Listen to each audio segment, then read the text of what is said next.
What's going on, everybody? This is Brian Mazik, aka Unique Mazik. I'm the hardest working man in sports and gaming, and I'm back with a new video for you for NBA 2K22.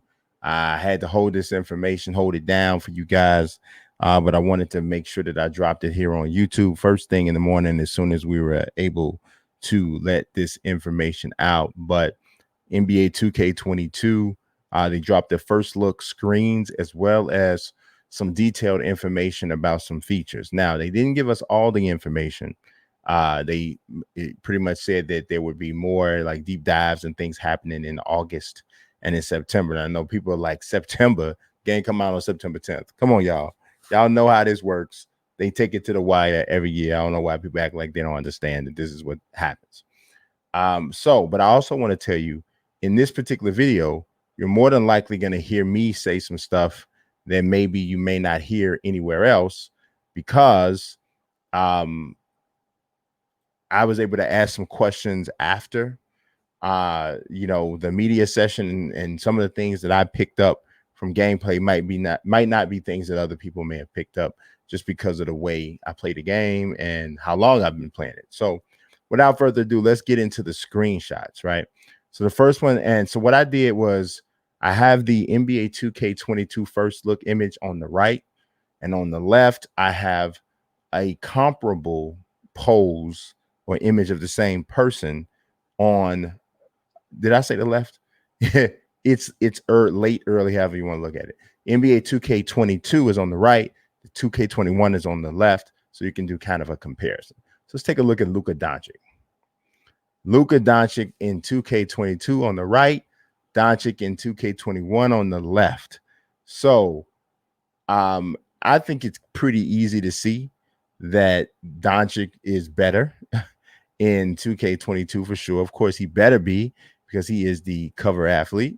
One of the biggest gripes that I had about Luka last year, and so just in case you're wondering, that is PS5 2K21 on the left. So all of the 2K21 images that I'm going to show you, all three of them are from PS5. But one of the biggest gripes I had about Doncic is the body type. I just didn't think he was thick enough. Doncic is a big dude. I didn't think he was thick enough, and I didn't think his arms were quite long enough. I mean, he doesn't have like arms like Rudy Gobert or anything, but they're a little too short, I thought, in 2K21.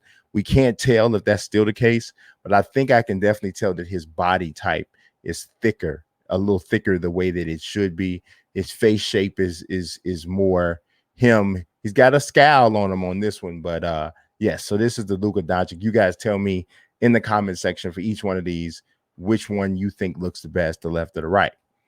All right, so next up, I got the 25th anniversary of the WNBA cover athlete, Candace Parker, Chicago native, Chicago Sky Star. On the left, we got 2K21, an image that I took, PS5, of Candace Parker. On the right is the 2K22 image that they provided to me, and probably is the one that they're going to be showing to everybody else on Tuesday.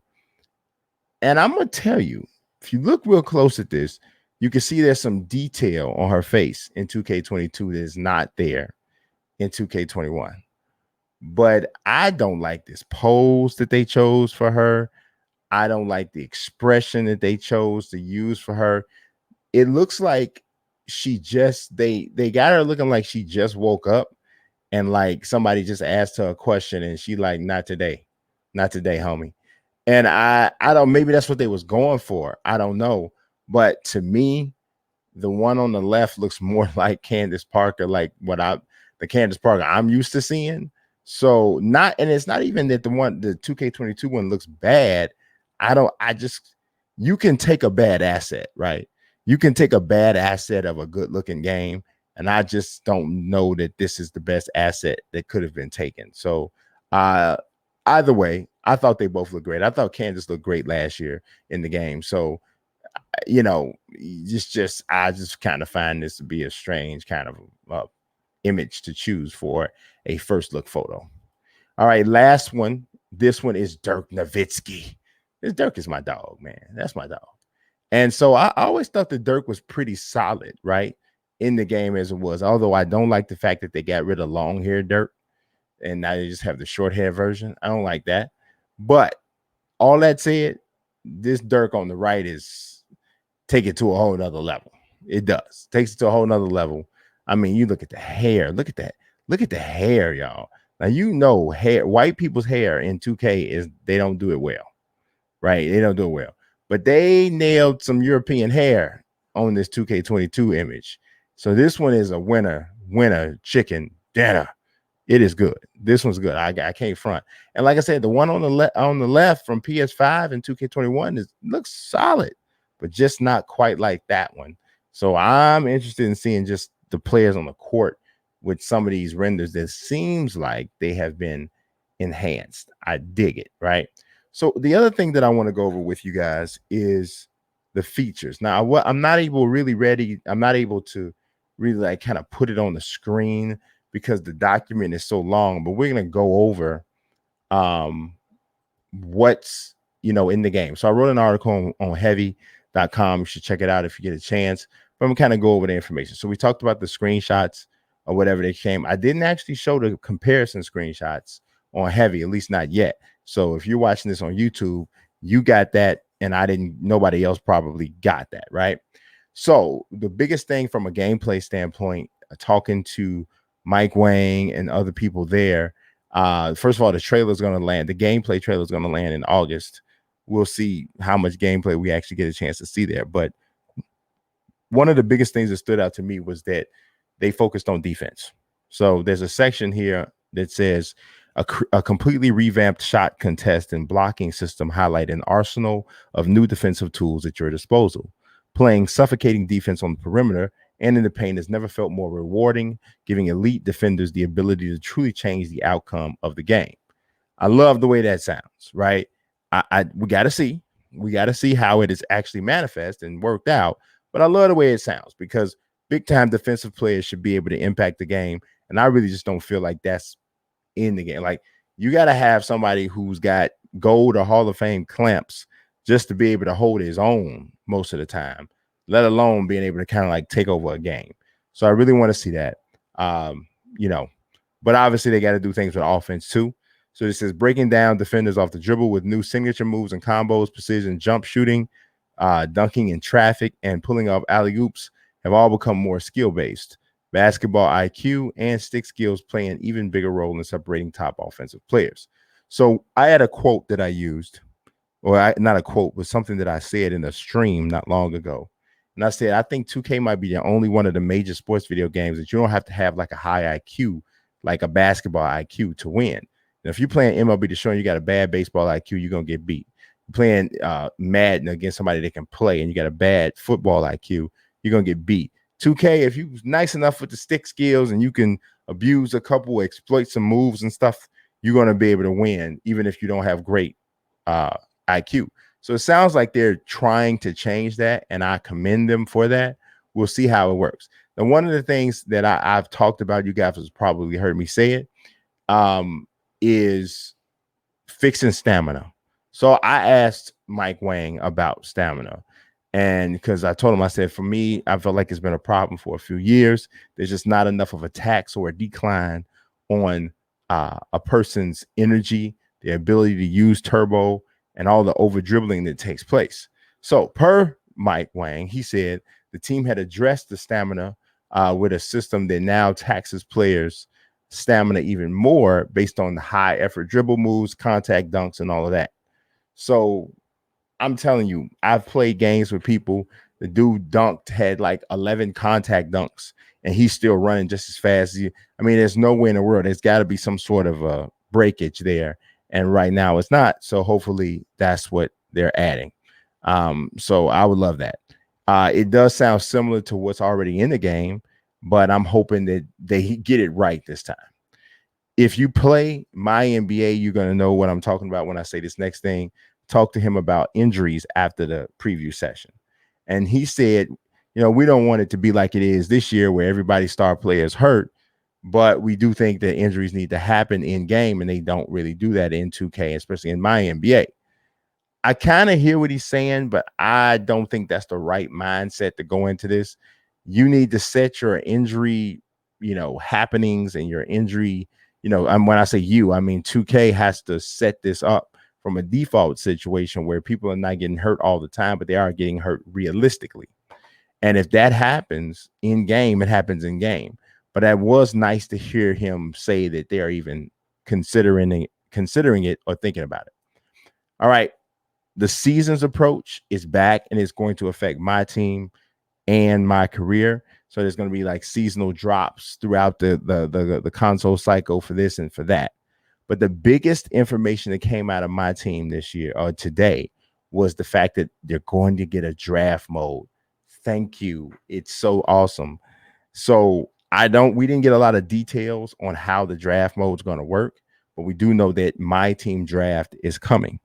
So we're not going to get salary cap this year. I asked about it. It's not happening, I don't think, this year. They didn't totally confirm that it wasn't, but I would have thought that if it is it's something that we were seeing during this preview event, and we didn't, but we did see my team draft. So that's going to be cool. Cross-gen progressing and collection still continues. So whatever you have on PS4 in terms of my team collection, VC wallet, whatever, it will transfer over to your PS5. All right, let's talk about the city, the neighborhood, my career. I think this is pretty exciting. So on current gen, you had the cruise ship. I'm sorry, I just gave it away. You had like the neighborhood and all of those different things. This year, the neighborhood in current gen is an actual cruise ship. It's called 2K Cruise. And so they say on the PS4, Xbox One, Nintendo Switch, and PC platforms, 2K gamers will show out and compete in an all-new dedicated basketball community, a neighborhood built on the spacious decks of a sailing cruise ship. Explore and hoop in nautical luxury, and when the cruise docks in exotic locales throughout the season, make your way to the excursion counter to participate in shoreside events, all taking place completely off the ship. So they mentioned Egypt, they mentioned Tokyo. I think that's a really cool concept and way to do just to make the environment, the my career environment, like compelling for current gen, considering we know, as I'm about to say, the city is back for PS5. And so they're going to have NPCs. So you're going to be able to have and interact with people there. There's all different sorts of things that you can do, which leads me into talking about my career. So my career finally seems to be dumping the whole huge cinematic story. And instead, they're kind of allowing you to pursue and create your own journey, just going through the city itself, which has really kind of been what I've been asking for all these years. So this is going to be hidden talents throughout your journey through the city. They have something called No Place Like Home. So they say moving up to professional world means expanding your home lifestyle. So kind of getting back to my crib or whatever it used to be called. Central to your my career narrative and progress, your personal hub represents your place in the journey to the NBA. As your profile and ambitions level up, so too will your home base in the city. So your house gets bigger as you're getting better. It's cool. But they still will have storylines. You just won't have the huge cinematic stuff in my career. And I'm totally fine with that, right? In the city or on the cruise, they're doing some things with matchmaking. Well, I'm sorry, this is only for PS5. It says the city opens up new and quicker alternatives to get into online hoops. My players can enter select matchmaking buildings to be placed into immediate competition. Matchmaking sessions will be available for a number of game types and will contribute to all my player progress. So that's dope. Now, as far as my NBA, we didn't get a lot of information about that or my NBA. We also didn't hear that female my players would be able to compete with men. So that makes me inclined to say that it won't be there. But as far as my NBA and my WNBA, there, like I said, there weren't a ton of details given, but we did learn that there's going to be a heavy emphasis on scouting, team management, and all of that is going to be a focus. This is designed to help players progress throughout the season if you're playing my NBA or my WNBA. So more to come on that, they say in September, which seems like a long time away, but that's what we got to do, waiting on that to get that done. So that's all I got for you today. I hope you guys found that informative or what have you. I appreciate you watching as always. God bless and peace.